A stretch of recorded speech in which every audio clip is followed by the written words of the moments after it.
그 한 건물 앞에 꽃 파는 할머니가 있었다고 합니다. 근데 나이도 많고 주름도 지고 허름한 옷차림에 꽃 파는 할머니였어요. 그런데 늘 밝은 표정으로 꽃을 이제 파는 모습을 보면서 이제 주위 사람들이 되게 그 할머니를 보면서 이제 기뻐하고 그렇게 좋은 하루를 시작했다고 해요. 하루는 그 건물의 주인이 지나가다가 이제 그 할머니께 말을 건 거죠. 할머니 무슨 좋은 일 있으세요? 이렇게 늘 표정이 밝아 보입니다라고 얘기를 이렇게 걸었대요. 그랬더니 할머니가 이렇게 얘기를 했답니다. 사장님, 제 근심 걱정을 트럭에 담으면 아마 100트럭은 될 겁니다. 근데 부자가 이제 또 그 건물 주인이 얘기를 하는 거죠. 아, 그래요? 그런데 어떻게 이렇게 표정이 늘 밝으십니까? 비결이라도 뭐가 있습니까? 라고 물어봤대요. 할머니가 하는 말이, 저는 고통이 닥치면 예수님께서 무덤에 머물러 계셨던 사흘을 생각하며 사흘 동안 기다립니다. 그럼 사흘이 지난 뒤에 어김없이 새로운 해가 뜬답니다. 이렇게 대답을 했다고 합니다. 어느 이름 모를 그 할머니의 이 삶의 간증을 이제 최근에 접하게 됐는데 참 우리 마음을 따뜻하게 해주죠. 저와 여러분도 이런 넉넉한 믿음, 어떤 삶에 고통이 있다가 한다 하더라도, 시련이 있다 한다 하더라도 주님을 기억하면서 흔들리지 않는 그런 믿음의 삶을 살아가기를 원할 거예요. 아마 그렇게 원하고 있죠. 그러면 이제 본문을 좀 설명할 건데요, 강의를 할 건데요. 어떻게 해야 됩니까? 이론적으로는 알겠습니다. 믿음으로 나의 행위와 관계없이 구원받은 자에게 먼저 하나님과의 화평을 주신다는 거 알고 있습니다. 그런데 나는 이 육신을 입고 이 세상을 지금 살아가는데 조금만 일이 틀어지면 걱정부터 들고 두려운 마음이 생기고 이러는데 어떻게 해야 됩니까? 자, 시편 본문에 보시면요, 다윗이 그거에 대한 해결책을 주고 있습니다. 시편 57편에 보시면 그 처음에 이렇게 설명을 하고 있어요. 악장에게 준 다윗의 믹담, 알다스쳇 하면서 그가 사울을 피하여 동굴에 있을 때 지은 시, 이렇게 적혀 있죠. 이 시편 57편이 다윗이 사울을 피해서 이제 동굴에서 숨어 있었을 때 지었던 이 기도의 노래라는 거예요. 자기는 아무 잘못이 없어요. 그냥 사울 왕이 본인을 미워하고 이렇게 시기 질투해서 쫓겨다니는 인생을 살고 있는 거예요. 근데 이제 어느 광야에 이 다윗이 있다라는 걸 알게 되면서 사울이 3,000명의 군사를 데리고 죽이려고 찾아온 거죠. 그 한 사람 잡고자. 그랬을 때 이제 동굴로 숨었어요. 그 동굴에 숨어서 이런 긴박한 상황에, 두렵잖아요. 곧 죽을 수도 있는 상황인데 걱정도 되잖아요. 근심도 되잖아요. 그런 상황에서 다윗이 어떻게 주님께 기도했는지, 이 기도를 통해서 여러분 지혜를 배우고 또 위로를 받았으면 좋겠어요. 자, 첫 번째, 근심과 두려움이 올 때 어떻게 해야 되냐? 1절을 봅니다. 오 하나님이여, 내 혼이 주를 신뢰하오니 내게 긍휼을 베푸시고 내게 긍휼을 베푸소서. 하나님께 긍휼을 간구하라는 거예요. 같이 따라 해볼까요? 하나님께 긍휼을 구하자. 네, 걱정되고 근심되고 두려운 일이 생기잖아요. 주님, 저를 긍휼히 여겨주십시오, 불쌍히 여겨주십시오라고 기도를 하는 거예요. 이게 인간적인 거예요. 이게 나쁜 게 아닙니다. 다윗조차 이렇게 기도를 하고 있어요. 구원받은 다윗조차도 긴박한 상황이니까, 걱정되고 두려운 상황이 오니까 주님, 제가 주님 신뢰하는 거 알고 계시죠? 저에게 긍휼을 베풀어 주시고 내게 긍휼을 베풀어 주십시오. 2번이나 반복하고 있어요. 강조하면서 얘기를 하고 있어요. 두 번째, 2절 가봅니다.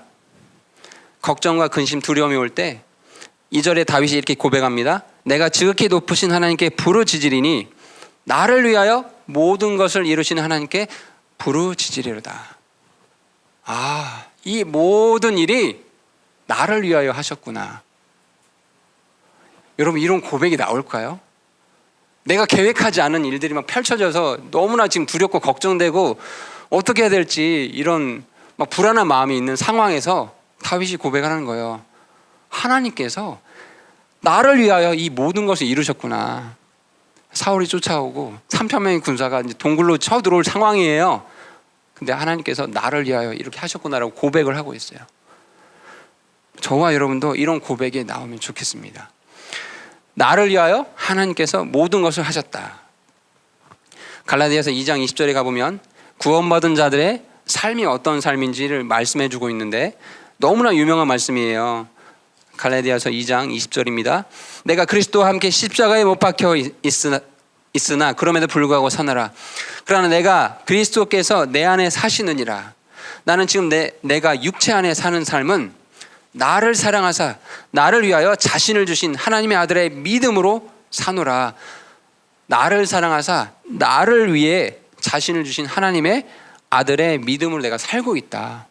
하나님께서 저와 여러분의 삶을 다 알고 계십니다. 여러분 믿으십니까? 모르시는 것 같죠? 좀 그럴 때가 있거든요.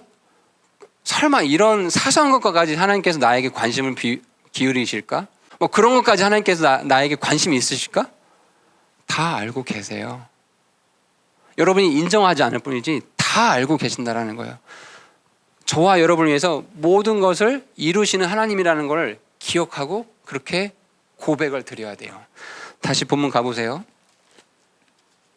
자, 그렇게 한 다음에 마지막으로 다윗이 이제 의지를 발휘해서 7절 가보세요. 이렇게 고백합니다. 오 하나님, 내 마음이 확정되었사오니 내가 노래하고 찬양을 드리겠습니다. 근심, 두려움, 걱정이 올 때 마음에 확정을 해야 돼요. 아, 하나님은 여전히 나를 긍휼히 여겨주신 분이시지. 그리고 나를 위하여 모든 것을 이루시는 분이시지. 그러니까 나는 이제 내 마음을 정해야 되겠다. 여기 보면 확정, 픽스라고 되어 있죠. 흔들리지 않아야 돼요. 고정시키고 주님을 찬양하고 노래하는 거예요. 지금 여기 보시면 5절과 11절이 반복이 되고 있는데요. 동일한 내용입니다. 오 하나님이여 주께서 하늘들 위로 높여지시며 주의 영광이 온 땅 위로 높여지시기 원하나이다. 내 생각과 전혀 관계없는 내 계획과 전혀 다른 일들이 펼쳐져서 근심과 두려움이 찾아올 때 하나님, 제 마음은 이미 주님께 고정되어 있습니다. 나의 상황에 지금 내 앞에 펼쳐져 있는 이 일들로 인해서 제가 두렵거나 걱정하지 않겠습니다.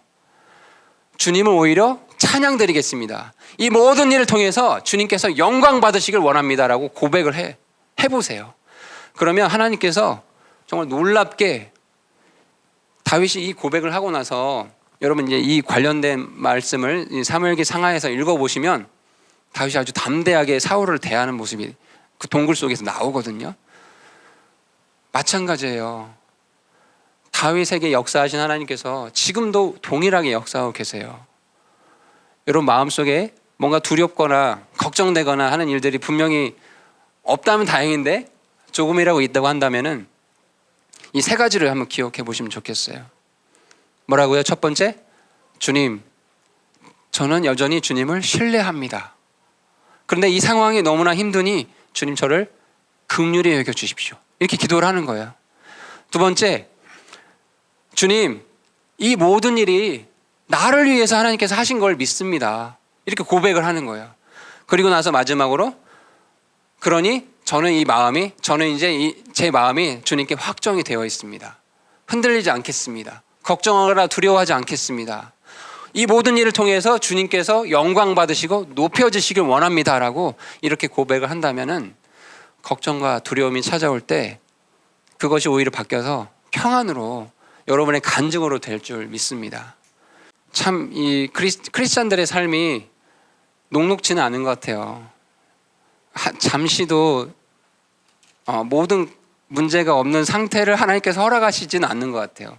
늘 잔잔한 문제도 주시기도 하고 갑자기 정말 감당할 수 없는 가족의 죽음이라든지 이런 문제를 주시기도 하는데 그 문제의 크기를 훨씬 뛰어넘는 주님을 바라보시고 그럼에도 불구하고 저는 주님을 신뢰합니다.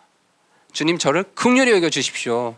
이 모든 일을 통해서 주님께서 나를 위해 하신 줄 제가 믿습니다. 그리고 이 모든 일을 통해서 주님 영광 받아 주십시오라고 이렇게 고백할 수 있는 우리 모두가 되길 원합니다.